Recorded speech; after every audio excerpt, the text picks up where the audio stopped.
Hi, my name's Ollie Bliss and this is Book Drawer. For those who don't know, I enjoy creating images which relate to queer fiction. Today I'm doing the Booksgiving tag, and I was tagged by the wonderful Anne who's over in Book Your Imagination.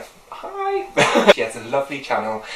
She's got a really bubbly, friendly attitude within her channel, but she also talks about things around her own art, which is in terms of her photography, and she does little trips out to different libraries. Highly recommend that you check her out. She's just a very open, friendly, lovely being. The original tag for this was actually created by SophiesSeries. I will add her link below as well. Personally for me, being based in England, I don't really have much attachment to Thanksgiving as a general concept, so I'm kind of entering this a bit like, what? And describe this as it could be a celebration for anything. It could be like getting around the table and having a nice open spread of food, and people come through the door and they represent different types of folk.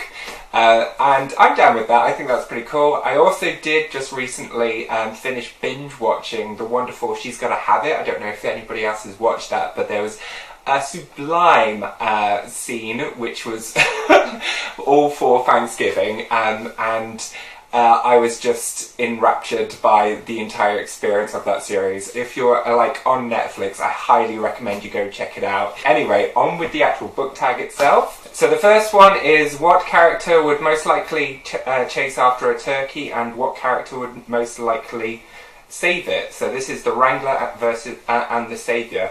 So I wasn't really too sure of the two characters which would be which, but the book that I'm choosing that represents the pair of them is the Carry On by Rainbow Rowell.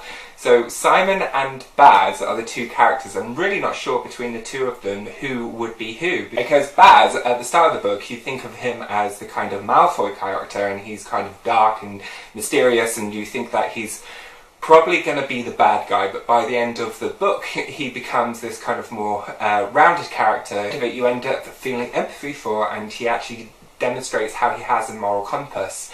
Whereas Simon Snow, he is a supremely powerful wizard.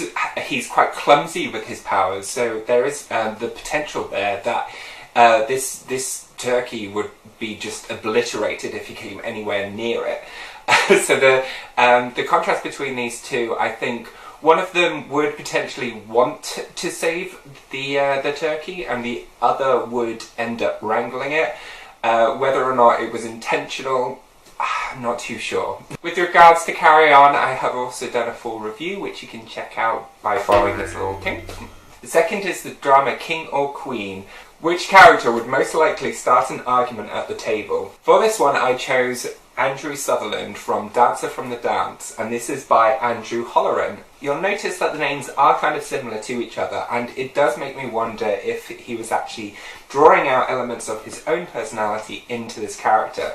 But the character is a very flamboyant, extroverted being who is incredibly fabulous, and but I think quite willing to stir up some drama within his social circles, and I imagine him wanting to be the centre of attention, so I think it's quite suitable that he would probably be the drama king/queen, and everybody's eyes would be generally focusing on him, and he would be stirring up some mischief. The next one is the Space Cadet, who would likely set the oven on fire. I think that would probably be me. I'm not great in the kitchen. But however, in terms of the books, I'm choosing Pussy from Breakfast on Pluto, which is by Patrick McCabe. Pussy is quite a gentle creature. She finds herself confronted with a myriad of different negative situations. However, she takes it in her stride, and she's quite playful and light with it all. And I think should the situation occur where the oven was setting on fire, she would kind of just go, oh well, and then discreetly manage to find a way to resolve it, ever so lightheartedly, and it would be as if it never really happened. But at the same time, you know, it's because of her kind of mindset and the way that she behaves that stuff just happens around her. So I just think she would be the most likely person who would be burning the turkey in the oven and blowing up the kitchen. What character would most likely be a loner at Thanksgiving? I wouldn't want anyone to be coming into my house and feeling unwelcome. However, I do have a book and a character that does represent that quite well. I think that's Nick Guest from Alan Hollinghurst's The Line of Beauty. I have spoken about Nick's character in the past. I found him incredibly irritating because he is. However, he is kind of adopted into the Fedans' home, who are part of a very wealthy, kind of privileged location within Notting Hill. And while he is incorporated into that lifestyle, he's actually not a family member and he outstays his welcome, and that does have some severe negative consequences for Nick by the end of the book. So he is an actual loner in that sense that he does attach himself very strongly to the entire family, and his name, Nick Guest, I think is a suggestion on how he is just a temporary part of this family unit. Which character would be preoccupied in ensuring everything is absolutely perfect? That could only be Mrs. Dalloway by Virginia Woolf. Her preoccupation with ensuring the absolute details are present and in order give a sense of her daily struggles as a privileged woman living in the 1920s. I have recently discussed this book in collaboration with Chris Vigilante. I will add a thing so you can go check that out as well. The next one is The Embarrassment, and this is the person who has had a little bit too much, or aka a lot, of the spiced apple cocktail. And this could only possibly be Voldemir Harkonnen from Dune, which is by Frank Herbert. His character is particularly gluttonous, and he's corrupted completely by power. He has a tendency to want to touch and grope things because he wants to consume everything. And I have in my mind the idea that he would certainly be the first to consume as much wine and food as possible. The next one is what book you're least thankful for, and for me it has to be Virginia Woolf's Orlando. I'm just really struggling with this one. I'm really struggling to kind of go along with the pace and get along to grips with the journey. I'm just not feeling it, to be fair, at the moment. Ultimately, I think it's something that I'll probably return to and try and complete. I may even try and do an audio read on this one, but at the moment I just kind of not had the ability to finish it, so I DNF'd it for now. The last book is Which One Are You Most Thankful for this year? And it has to be Ari and Dante Discover the Secrets of the Universe, which is by Benjamin Alvarez Saenz. And this one was just a beautiful, beautiful story. I have done a full review and a drawing against this one.